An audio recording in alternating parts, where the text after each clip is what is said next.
Hello and good evening, everyone. I am Andrea, and I want to thank you and welcome you all to this session of Let's Talk Shamanism.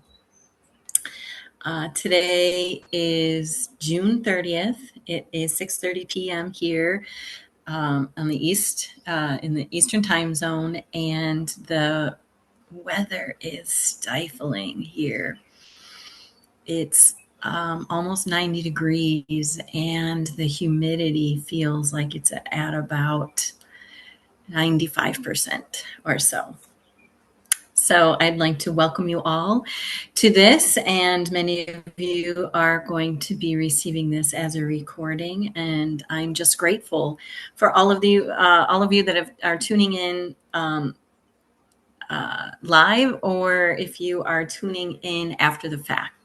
Everyone's schedules get to be very hectic and chaotic. And in the summertime, I feel like that happens even at a greater level with the advent of the nice weather, friends and family, graduations, wedding seasons, all the things. So once again, my name is Andrea Groves.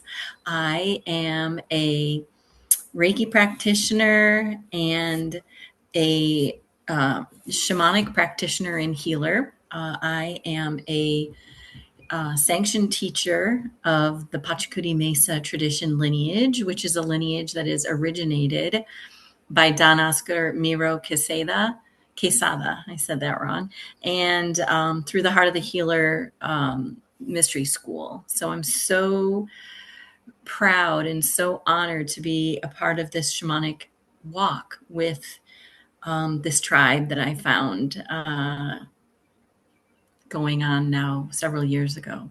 Seems like I've been in it for lifetimes, yet I'm still learning new things every day. So a little bit about me, my history. I've been doing energy healing work for over 12 years now. Began in earnest in the mid to later 2010s, which is when I started to discover that I had a penchant and a desire to find out what it meant for me to be on a shamanic path. Excuse me. So I had done looked into some different lineages, had done some work with my mentor teacher, Barbara Hallman, and taken several workshops, some of them based on the PMT, which is short for the Pachacuti Mesa tradition. Some were also based more on the teachings of the Four Winds Society, yet they're both from the Peruvian traditions. So they seamlessly kind of work together. And once I was introduced to the apprenticeship of the Pachacuti Mesa tradition, that was kind of it. It was a done deal. I was sold. The Pachacuti Mesa tradition allows us to express our creativity and our individuality through the creation of our altar space, our mesa, the healing altar space, which is truly a reflection of who we are inside. So what's wonderful is the foundational pieces are all based on the five directions. And so the structure of the mesas are all the same. However, they are all beautifully, wonderfully, uniquely different in that each person brings who they are into their mesa. And so I'm thrilled to be a teacher in this lineage sanctioned teacher in this beautiful, beautiful tradition and lineage. So that's a little bit about me. I have a website, www.groveshealing.com, where you can find out more about my upcoming apprenticeships. I have one starting in the Cleveland, Ohio area. It's going to actually be in Rocky River, Ohio, starting in September. So I'm really excited about that. And it feels like there may be another Another one bubbling up in the Western New York area, which is where I hail from, uh, this later on this fall. So that one is working its way into its consciousness, into my awareness. So that's just a little bit of a taste. You can reach me through my Facebook page. You can reach me through my website or through my email address, andrea.reiki11@gmail.com. And you'll notice I move around a lot when I'm in the zone. It's just part of who I am. I just feel this beautiful flow and a creative aspect of where we are within the moon phases right now, which is the tail end of this new moon here on June 30th. So welcome, welcome, welcome. And it looks like there are no live participants today. So normally I would spend these next few moments checking in with the ones who felt called to show up. And there were about 5 or 6 people who had expressed interest. But I fully understand and appreciate that we get into these things when the time and the space opens up for us. So I guess I'll just get right into it then, eh? A little bit of my Canadian side. I'm not Canadian at all, but there it is. It's coming out. So I would just like to just kind of touch on, the principles of what is shamanism, right? A lot of people maybe they hear it. This is sort of the sort of thing that's going around on social media and in spiritual circles. Yet some people maybe still aren't really sure what shamanism is, or if it's something that they could sink their teeth into, or if this is something of a nefarious nature, right? Shamanism sometimes calls into mind something of a more negative flavor, which is absolutely not the case. So I just want to allay anyone's fears that shamanism is absolutely the path of shamanism is truly about creating a beautiful relationship with Pachamama, Mother Earth, and being a steward of this earth. And what do I mean by being a steward of this earth? I mean being a caretaker, being a way shower for those who want to express a different kind of life on this planet, one that is based in love and peace and harmony, and to disallow or deny the aspects of the things that cause us to feel separation, which might be things like greed, too much emphasis on money or material things, a war mentality. These are things that humanity in general is ready to step aside from, right? We want to all live in peace. We all want each person to have their sovereign selves and to live the fullest life that they can on this planet. And so this is a step in that direction. So I'm just going to touch on a couple on the 5 kind of main guidelines or precepts to shamanism, and then I'm going to pull out one of those, and we're going to talk a little bit about what that is for this evening. So, the first one of the first guiding principles of shamanism is that everything is alive, that everything that you see has life within it. So when you're out walking on a path and you see something that looks just like an ordinary rock, and maybe you see it and you feel impelled to just kick it along the pathway. And okay, we've all been there and done that. But I invite you to consider that not maybe, but within that rock, there is a relative friend, and there is information and relationship that can be gleaned by picking up that rock and offering it a hello and gratitude for its existence and asking it if it has any information to impart to you. And so this is what we mean by everything is alive. Another principle of shamanism is everything is conscious, right? That we are all watchers and observers, and everything around us are watchers and observers, and that with this consciousness, we can also create the world that we want to all reside in. The third principle is that everything is interconnected, right? We are all part of the great tapestry of the beautiful web, the spider's web, right? There is no separation.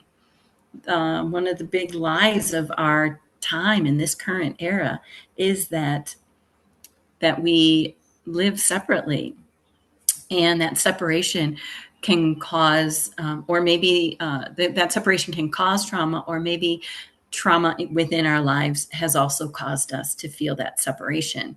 And it is within recognizing our interconnectedness and being able to be vulnerable within people who are feeling the same way, to be able to share our stories, to tell others, where we come from, and to have people hear us, really fully hear us and hold space for us while we allow our story to be shared, is a very powerful tool of community. And you find that very strongly within shamanic traditions, within all shamanic traditions, not just the Peruvian traditions, but in any tradition that is steeped in indigenous wisdoms.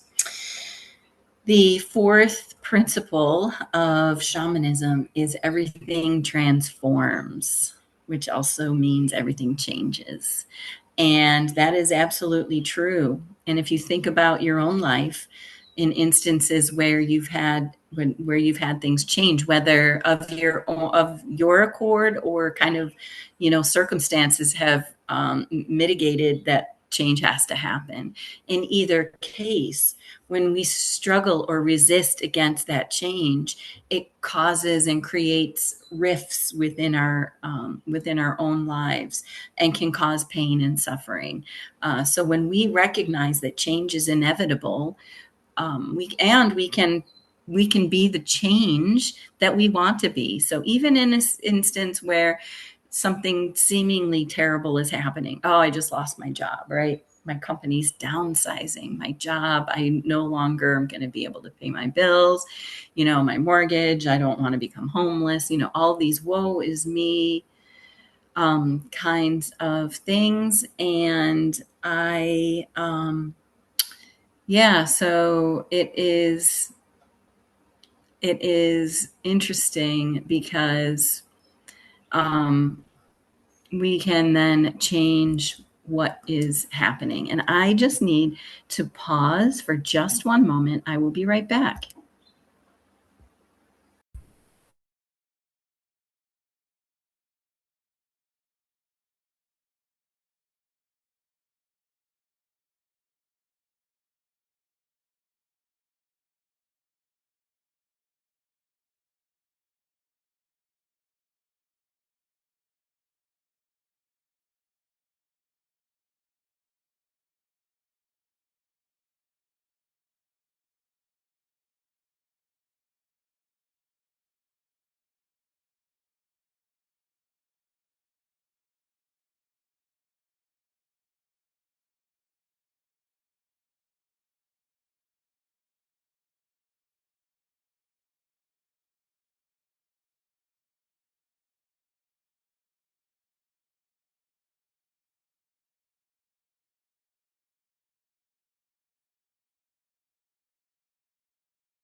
So I was just informed. This is how interesting things happen, right? So just talking about that last statement, how change is inevitable, and I just got a text from one of my sweet sisters, Annie Patea, actually, who is hosting the apprenticeship coming in Ohio, and apparently, I literally am recording this Zoom in the wrong Zoom meeting. However, I'm going to keep going. I'm gonna commit because I'm here and I'm in the flow, and so I am going to send out this recording, and all of those who need to see it will see it. So see how things change, and I'm not gonna let it fluster me. I'm not gonna let it change my course. I'm just gonna realize that sometimes these playful things happen within the spirit world, and it can sometimes be a testament to how well we can adjust. So I'm just going to leave that there. And um, the next thing I'm going to say is that the fifth guiding principle is everything responds to focused intention, right? So what we put our minds to what we put our minds to out there into the world, that's what is going to come back to us, right? And this is probably one of the most difficult um, principles to kind of wrap our brains around, right? Because we've all lived so many years with likely not talking to ourselves or about ourselves in our own heads in a very kindly fashion, right? We've probably all had those like, oh, you goofball, how come you did that? Or, oh, how could I be so stupid? Or like all those things, right? Again, case in point, this little hiccup that just happened is making me laugh and giggle more than anything because, this is life. This happens. And yeah, so but what we put our attention to create is what we create in our world. So today I am going to talk to you a little bit about the uh, how working in the world of shamanism, how we can create relationship not only with the seen world but the unseen world, right? The mystery of the unseen worlds. And what do I mean when I say this? Okay, so I touched on it a little bit when I mentioned that little rock friend on the path, that little story that I brought in a little bit ago. But not only is every thing that is compressed into matter, whether it's me in a human being suit, or it's my kitty cat in a cat suit, or it's a rock shrouded in a boulder or a tree, or you see it, you name it, right? um, we also so we can create relationship between these things in nature, and when we create relationship, I mean that we have a right relationship with them. We see them and we honor them, right? Sort of this namaste um, attitude. So within the Peruvian tradition of the PMT, the Bachagudi Mesa tradition, we recognize that there are categories of unseen beings that we need to offer our gratitude to. And once we, as earth walkers and earth stewards and earth honoring ceremonialists, once we are made aware of these beings, right, we can't be made unaware. So it then becomes our responsibility to move forward in respect and in gratitude whenever we come into contact with these beings. So I just want to touch on there are 5 general categories that we mainly work with in the PMT, especially in the apprenticeship, which I'm sure there are many more, but these are the ones that we're going to talk about today. So we talk about the Tirakunas, the Watchers, as they are known as, and the Watchers they're neither benevolent nor malevolent beings. They are They are ones that keep balance and harmony. However, they do require that you offer them honor and respect. So, tirakunas, did you ever get a feeling if you're walking down a wooded path and you kind of get a feeling that you're not alone, right? That like there's eyes on you and you can't quite grasp maybe where it's coming from. But you just have this sense that you're not alone, right? So these are likely going to be the watchers, and it's very would be very precipitous of you whenever you do go walking now into the woods or on a path or even just down the street, right, or in your local park, to have a little bit of offering that you can offer to all of the unseen beings. And what is the offering? So you can procure some sacred tobacco, or you could. One of the things that I like to do, I love to keep flowers in my home, and once the flowers have reached the peak of their fullness, and are starting to look a little sad and tired, yet they're still full of color and scent. I will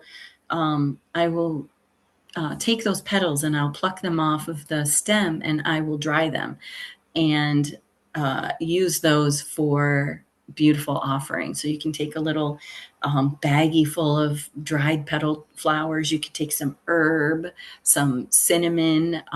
In the PMT, we use bay leaves to whisper our breath of prayers um, out to the ethers. So you could use any number of things. Lavender is a beautiful, fresh lavender is a beautiful offering.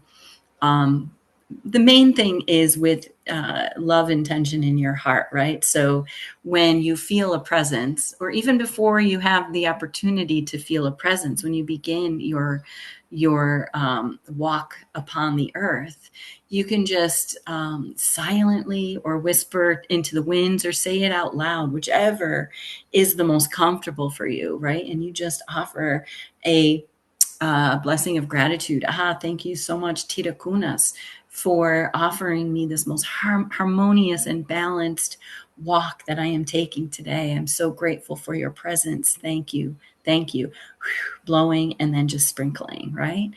And what happens is you'll notice that, when you offer this gratitude, that maybe you see things a little brighter, that there is a shininess to your walk, and you won't run across any disturbances. And what do I mean? Like um, if you're maybe, have a little bit of a lead foot, right? And a little bit of clumsiness, it's likely that you will have an easy time of it and you won't find those roots and those rocks that are going to trip you up.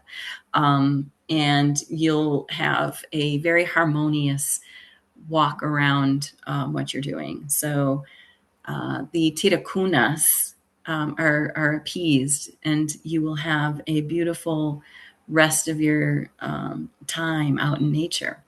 So the other unseen beings that we work with in the PMT and offer our love and gratitude are the Aukikunas, and these are the nature beings.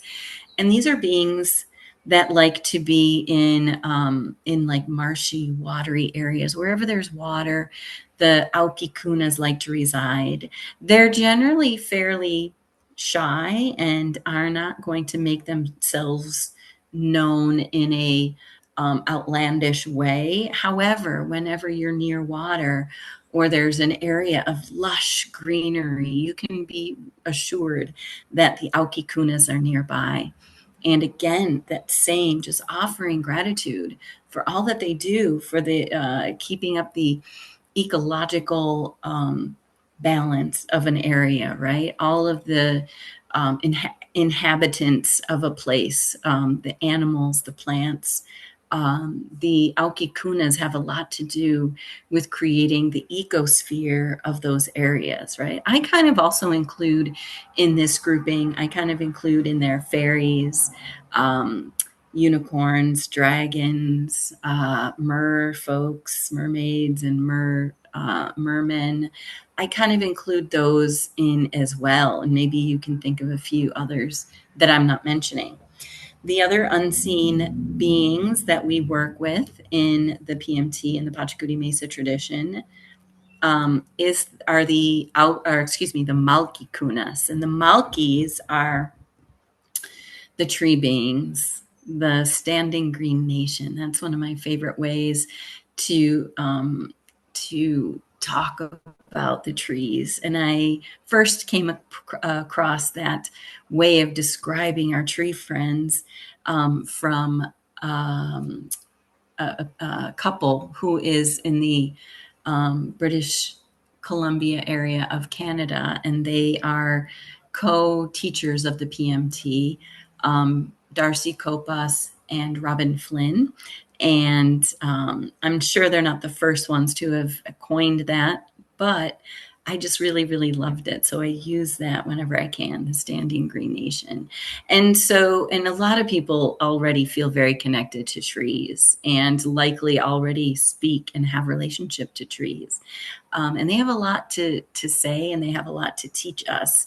So I invite you to offer a bit of yourself and go sit next to a tree with your back to the tree and just allow yourself to feel very quietly, just to center yourself and get yourself very quiet and just to allow the tree to respond to you in whatever way it is going to. Of course, after you've offered them some beautiful aini, we call it, all these gifts of gratitude are aini, sacred reciprocity. So then we have the Machula Aulanchis, which are the ancient ones. These are the ancestors of the land.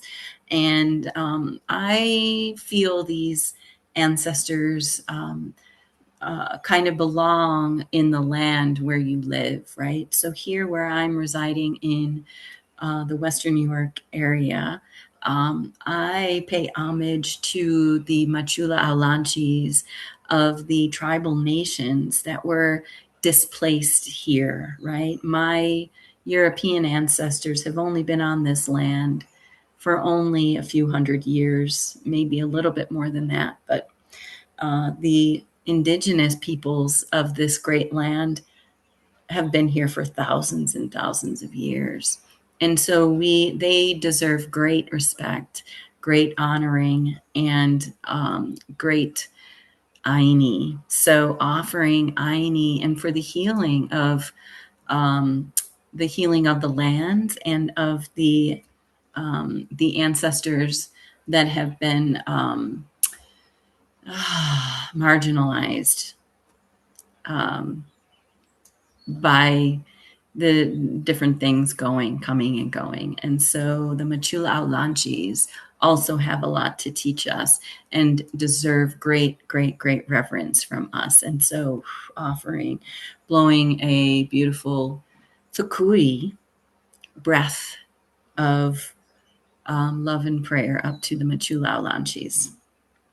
And then finally, the unseen beings that we pay homage to in the PMT, one of the final, last here but not least, are the Apukunas. And the Apukunas are the great mountain spirits. And these spirits reside within the heart of the great mountains that are all across every continent and every country. And we here in Western New York, we don't have large mountains per se, where some of the indigenous traditions where the mountains range, 14,000, 18,000, more than 20,000 feet, right? These are some gigantic, austere beings within, right? But we still can find veneration within the mountains of our own home places. And so the Apukunas traditionally have been the beings that are the closest to source, right? To the goddess, God source, however you feel comfortable naming that universal power. And so have always been considered, especially in the Peruvian traditions and the South American traditions, have kind of been the staple of the in-between, where the runakunas, the humans, would speak their prayers to the mountains, to the mountain lords and the mountain spirits, and the spirits would then take those prayers and speak them directly to source, and then receive an answer and bring that answer back down to the people below and communities below. And so the Apu Kunas have a great, great, great place within this tradition. And it is there, too, that I would like to just take a moment. And now that I've kind of talked about the 5 unseen tutelary beings that work within the Pachacudi Mesa tradition, I now am going to talk a little bit about some of my own experiences with the unseen beings.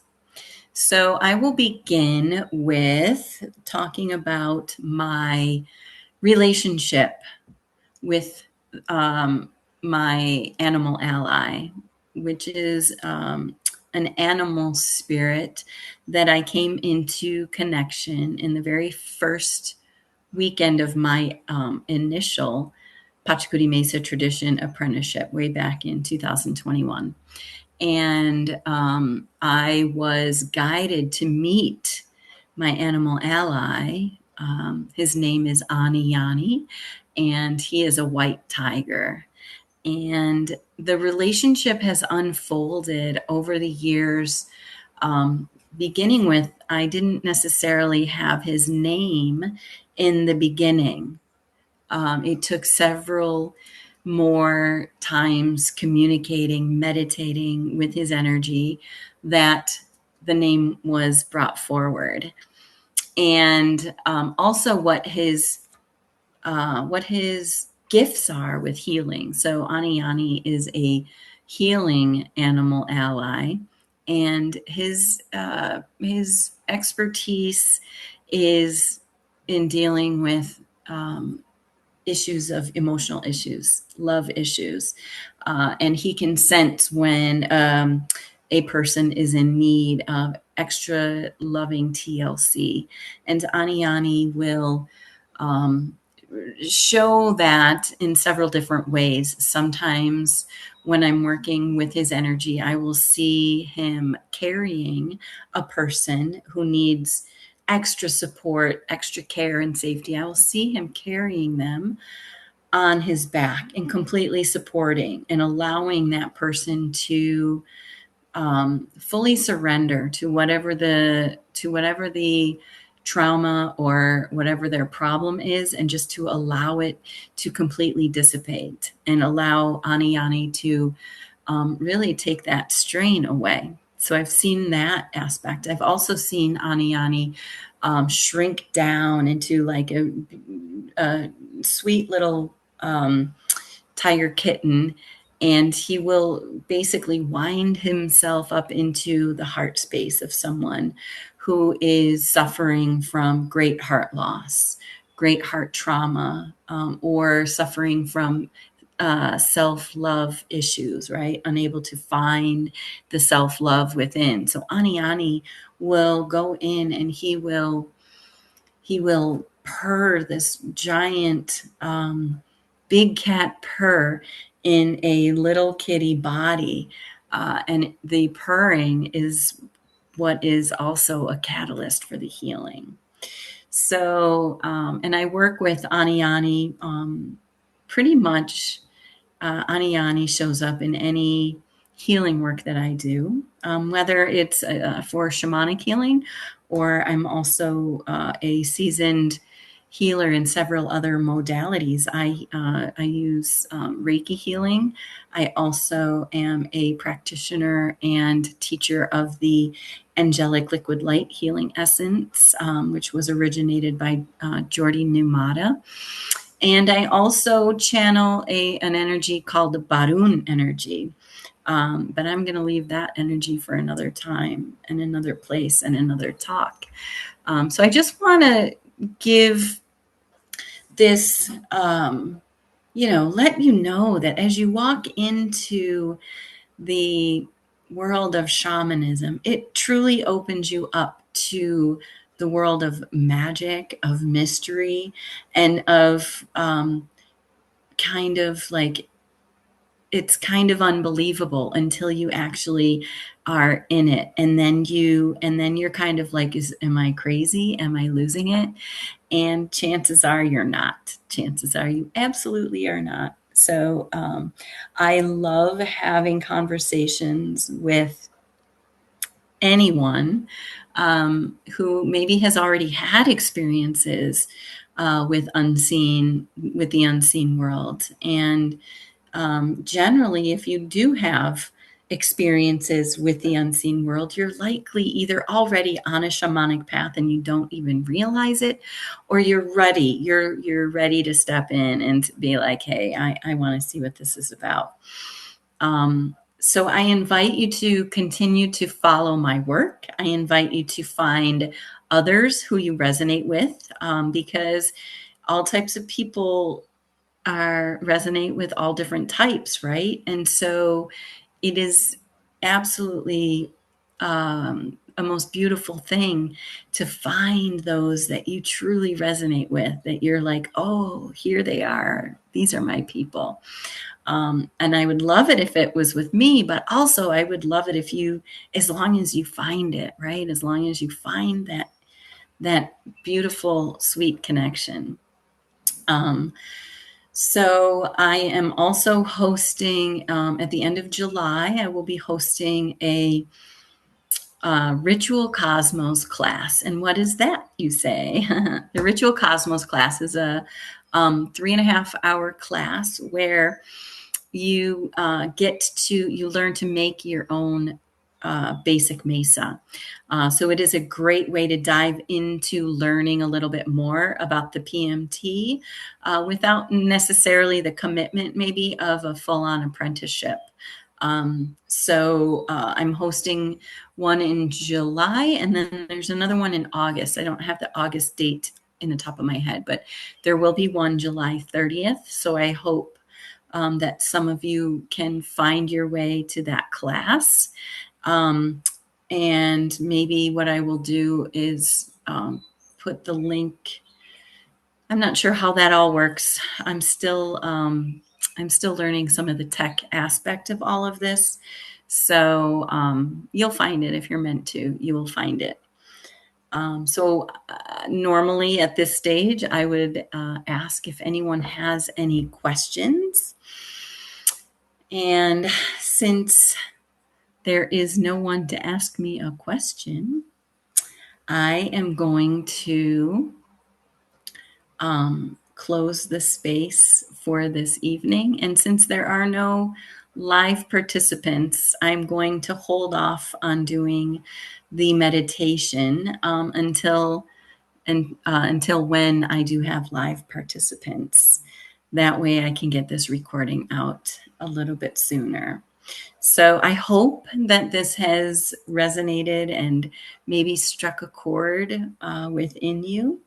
And if you feel ready to ask more questions, I invite you to contact me. I'm super, super easy to get in touch with, and I will always answer. So, and we're only a few short steps away from likely being able to text one another, depending on your life situation and what I got going on.